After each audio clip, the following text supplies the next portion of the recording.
10 মাস 10 দিন পরে বের হবে। আচ্ছা ঠিক আছে, 9 মাসে আমি ধরলাম, 9 মাস 7 দিন প্লাস মাইনাস এটা হলো, কিন্তু এই কদিন কোথায় থাকবে সে?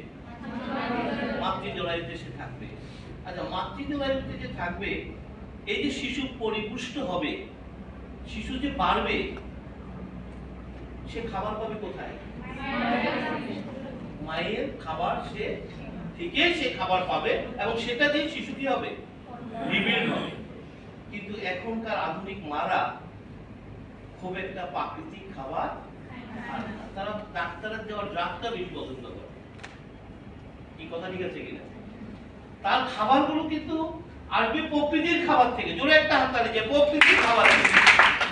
তার খাবারগুলো আসবে প্রকৃতির খাবার থেকে, সেই খাবারে তার শিশুর শেয়ার করবে।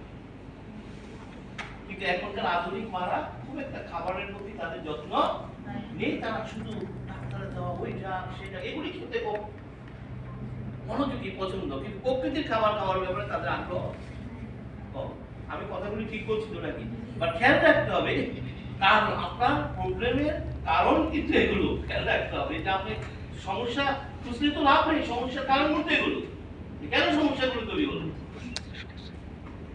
সেকেন্ড, এই শিশু, আমার কথাগুলি বুঝতে পারছেন তো নাকি? এই শিশু 10 মাস বা আপনাদের হিসাবে 9 মাস প্লাস মাইনাস কতদিন পরে বেরিয়ে আসবে? পৃথিবীতে আসবে কতদিন পরে? 9 মাস বেরিয়ে আসবে। কোথায় আসবে? পৃথিবীতে আসবে নাকি? বলা হচ্ছে এই শিশু মায়ের যোনিপথ দিয়ে পৃথিবীতে আসবে। এটা হলো সায়েন্সের কথা। কোন কোন? মায়ের ভেজাইনাল বার্থ, যোনি দিয়ে আসবে। কিন্তু এখনকার আমাদের শিশুরা আসে মায়ের পেট থেকে। তাহলে কি ঝামেলা, তাতে সমস্যা কোথায়?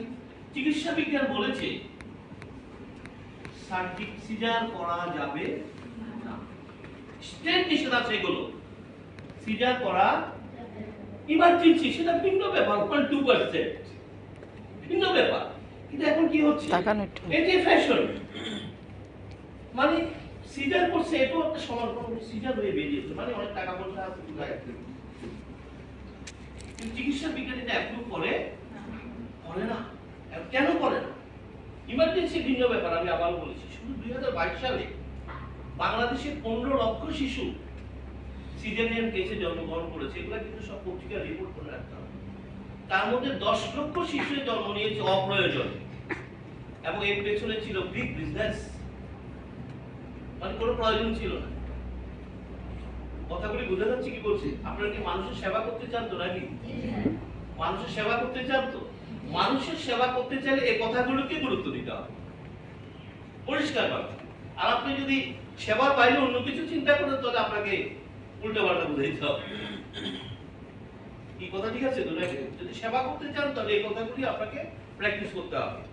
আমরা বলছি যখন যেটা দরকার সেটা করাবো, সেটা আমাদের কোনো আপত্তি নেই। তাহলে এই শিশু, তাহলে সমস্যাটা কোথায়? কেন চিকিৎসা বিজ্ঞান নিষেধ করেছে? বলছে মায়ের যোনিপথে প্রচুর পরিমাণ ব্যাকটেরিয়া, ভাইরাস, ফাঙ্গাস। এই শিশু যখন মায়ের যোনি দিয়ে পৃথিবীতে আসে, তখন প্রথমেই সে ওই জীবাণুর বিরুদ্ধে ফাইট করে তার দেহের ইমিউন সিস্টেম থেকে বিল্ড আপ করে ফেলে। জোরে একটা হাততালি। প্রথমে সে ইমিউন সিস্টেমের সাথে ফাইট করে। আমরা কি বলেছি? মানুষ জীবাণুর সমুদ্রে বসবাস, প্রথম ফাইটটা সে আসার সময় করেছে, তার সেলফ ইমিউনিটি সে তৈরি করে ফেলেছে। কিন্তু সে আসে কি রেডিমেড। দেখবেন সিজারিয়ান শিশুরা অলওয়েজ দুর্বল থাকে, সব সময় অসুস্থতা লেগে থাকে। এর কারণ কিন্তু এই, তার জন্মের সময় সে একটা ইমিউন সিস্টেম ডেভেলপ না করে জন্মগ্রহণ করেছে, তার সেই এফেক্টটা সে এখন ভোগ করছে। দেখবেন, আপনারা দেখবেন যাদের যে সমস্ত শিশুরা দুর্বল, সবসময় রোগে শোকে আক্রান্ত, খোঁজ নিয়ে দেখবেন যে সে সিজারিয়ান বাচ্চা। কথাগুলি বুঝা যাচ্ছে কি বলছি? আচ্ছা, ভালো কথা। সে আসলো পৃথিবীতে, যেভাবে ও এসে গেল। আসার পর বলা ছিল যে শিশু 6 মাস মাতৃদুগ্ধ পান করবে।